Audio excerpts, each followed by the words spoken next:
নির্যাতনের মামলায় ব্যাপক চাঞ্চল্যের সৃষ্টি হয়েছে। নানা গুঞ্জন উঠেছে বিভিন্ন মহলে। মামলা তদন্ত শুরু করেছে পুলিশ।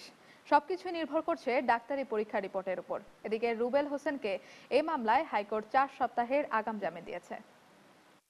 জাতীয় ক্রিকেট দলের পেসার রুবেল হোসেনের বিরুদ্ধে চিত্রনায়িকা হ্যাপি নাজনীনের করা নারী নির্যাতনের মামলা নিয়ে চলছে নানা গুঞ্জন। রুবেলের কথিত প্রেমিকা চলচ্চিত্র অভিনেত্রী হ্যাপি তার বিরুদ্ধে ধর্ষণের যে অভিযোগ করেছেন তা নির্ভর করছে মেডিকেল পরীক্ষার ওপর। পুলিশও সেই অপেক্ষায় আছে।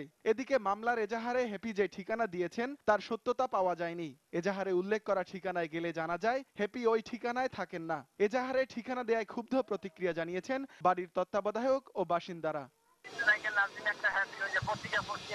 থানায় যে মামলাটা হয়েছে সেই মামলায় আপনার বাসার নম্বর দেওয়া, এই বিষয়টা কি আপনি জানেন?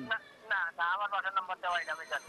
তবে অজ্ঞাত স্থান থেকে টেলিফোনে নিউজ 9-এর কাছে হ্যাপি স্বীকার করেছেন মামলার কারণে পারিবারিকভাবে চাপে আছেন তিনি। রুবেলের সঙ্গে প্রেমের সম্পর্ক ছিল বলে দাবি করেন তিনি।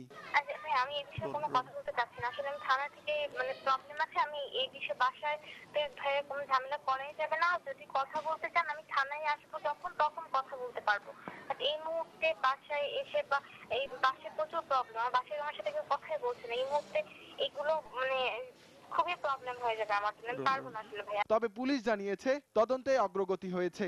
1 সপ্তাহের মধ্যে ডাক্তারি পরীক্ষার রিপোর্ট পাওয়া যাবে। রিপোর্ট অনুযায়ী পরবর্তী পদক্ষেপ নেবে পুলিশ। মামলা দাখিলের সময় এই ধরনের কোনো ডকুমেন্টস আমাদের দেখায় নাই, কিন্তু আমরা তদন্তের ক্ষেত্রে এই ধরনের ডকুমেন্টস সন্ধান পাচ্ছি এবং আমার এই প্রচেষ্টা চালিয়ে যাচ্ছে আর কি। এদিকে দুপুরে হাইকোর্টে রুবেল হোসেন আগাম জামিন আবেদন করলে 4 সপ্তাহের জামিন দেয় আদালত।